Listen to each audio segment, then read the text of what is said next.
So speaking of dangers, we have this, the libs of TikTok tweeted out, and we don't have any kind of sound in this clip that we wanted to play for you. But if you want to watch it, Chris can maybe put this up. It's the libs of TikTok, and it says, a large group of criminals ransacked a Wawa store tonight in Philadelphia.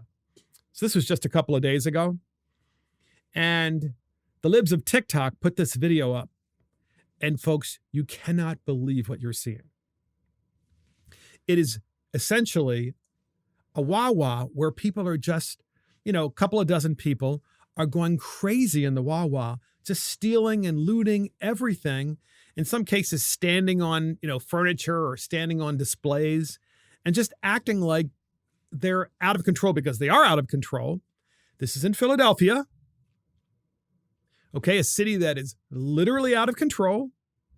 And you look at this picture and everyone in the picture, okay, sadly, very sadly, sad state of affairs in our inner cities. But everyone in this picture who's looting and destroying the Wawa is black.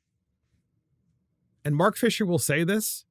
Most people won't. There's a problem, folks. Where is their mom and dad? Right? And I'm telling you this story because we are being told by the left and, by the way, by big corporations that there aren't enough people in the United States today to fill all the jobs. There aren't enough electricians, there aren't enough plumbers, there aren't enough carpenters, there aren't enough roofers, there aren't enough technical people, there aren't enough people who are in any of the computer science fields, there aren't enough cyber people. This is what we're being told. And therefore, that's why our borders are open. But meanwhile, we have a mass number of people in the United States who are not employed. So why does that matter? Because here I am watching this video, which Chris has put up, of all of these individuals in a Wawa store in downtown Philadelphia, literally picking it clean of everything that's in the store, whether these individuals need the stuff or not. Whole nother story. And not a single one of them is going to be held to account for their actions.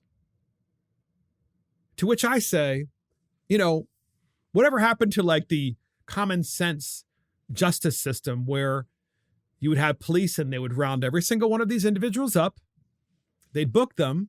They'd make them spend the night in jail, regardless of whether they were minors, but they would separate the minors together in jail, obviously, safely, ladies and gentlemen. Come on, safely. But they would see what it's like to spend a night in jail. And then when they had their day in court, since this is all in video, so you know who it is, it's kind of like a no-brainer. You'd have your day in court, and a good judge would say, you know what you're going to do? You're not only going to pay restitution, but you're going to pay restitution by working. There we go, ladies and gentlemen. This is what happens when you have a society where you don't have fathers in the household. It's true. Because a good dad would say to their child who just engaged in some awful behavior, such as looting in a store, you know what you're going to do? You're going to go back to that store. You're going to return everything. I'm going to go with you, and I'm going to make you take out the trash and clean the bathrooms in that store for the next 6 months on weekends or on a couple of weeknights a week, weeknights during the week. That's what a good dad would do, and that's what a judge should do, because since these individuals, I'm sure, by and large, don't have dads. Yes, I did say that because it's true. Huge percentage don't of these individuals. And I say these individuals because it is a problem in our inner city. Black individuals who don't have dads in the household. There's no respect for the law. There's no respect for private property. There's no respect for anything. And I'm not saying all, I'm just saying large groups, though, that are causing these problems, like in Wawa. And why aren't they being told by courts, which of course are not even being arrested to begin with, which is a whole other issue. Why aren't they being told by the courts, yes, you got to clean the bathrooms. Yes, you have to take out the trash. You have to do all of the unpleasant things of a job to demonstrate that, when you're being paid $12 an hour, or what the Democrats want. The Democrats want $20 an hour. Pay them $12 an hour. Because honestly, that's probably the going rate, or what it should be. You're being paid $12 an hour, and at that point in time, when you finally pay off all the stuff and damage that you did and mayhem that you caused, then you're free to go. And you know what the teaching moment is there? What a great teaching moment. The teaching moment would be very, very simple. Teaching moment, hey, look, ladies and gentlemen, the teaching moment is you have to work. You actually have to work if you want something. You have to exchange your work and your skills and your sweat and your time in exchange for getting products. And there's a teaching moment that shockingly is rarely taught in households, because in those single parent households, particularly those households where there's no dad whatsoever involved in their lives, the moms are so busy trying to just make ends meet and pay bills. There is very little time, sadly, to raise the children. I understand that, okay? But there has to be a consequence. You must have skin in the game when you actually engage in this kind of terrible behavior. So what my purpose in bringing this up, ladies and gentlemen, is we started this podcast by saying MSNBC and the mainstream media is fomenting unrest. But yet the unrest that we're seeing is coming from the left in America's inner cities. It's coming from the left where there's mass looting and violence in America's cities. That's not the right looting. Those aren't Republicans looting in Wawa. I'm sorry, they're not. It's the Democrats who looted, raped, burned, and pillaged all through 2020 and are continuing to this day.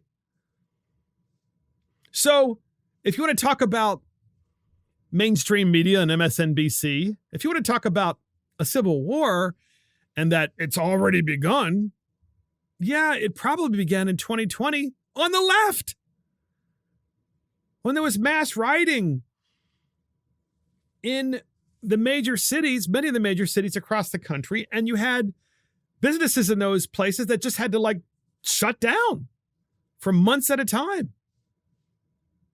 People wouldn't even drive through those areas. Because what was that area called in Washington State? What did they call that? Chaz? The Chaz. Yeah. They had their own government in which city was it? Was it Seattle? Yeah, I think so. I think it was Seattle, or where Chaz was established. Chaz was like a self-governing group of, kind of an oxymoron, of a bunch of idiots that, of course, have never really had jobs and decided that they were going to feed themselves by looting the local stores, but they were also going to be self-governing, in the middle of a city, and everything would just turn out fine. You don't need to take care of the water mains or the electricity, or that's not necessary. It's, everything will be good. Well, yeah, so MSNBC is correct. The civil war that has begun is a civil war that began in 2020, when the Democrat Party decided to change election laws at the very last minute and decided to loot, burn, and pillage cities in America. And that continues today. It continues to this day. And it is why we have so many submerged voters, as they are called, in the United States. Submerged voters who see TikTok videos like what happened in the Wawa in downtown Philadelphia and realize that is not an aberration. That is happening in America's cities kind of all the time.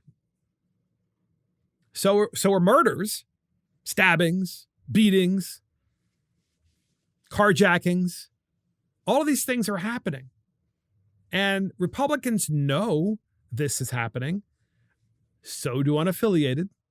And by the way, to be fair, so do a good amount of Democrats who are also unhappy. And they realize this is not a good direction for the United States of America. And they're terrified, Republicans in particular, because they're being vilified by the Biden administration and also, quite frankly, by the reign of terror by the FBI upper echelon.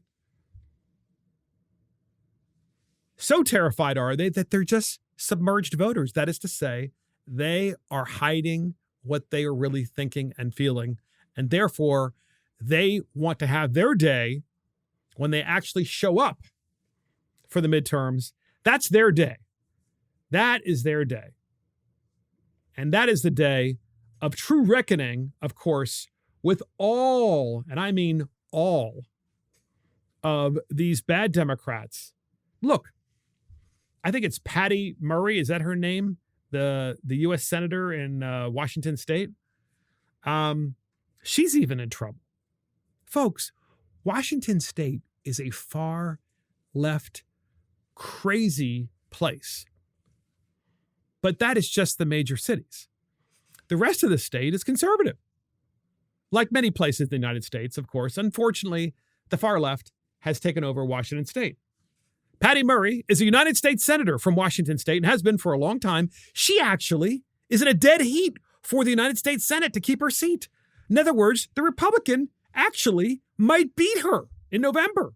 That's unheard of. That's unheard of. So yeah, there are a lot of submerged voters.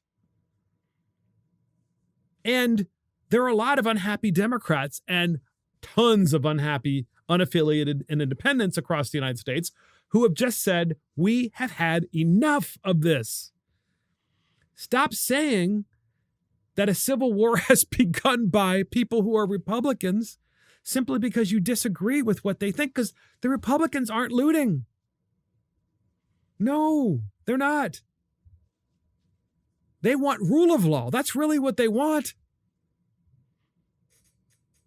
And by telling the Republicans that wanting the rule of law is wrong or somehow dangerous, just makes things worse for everyone.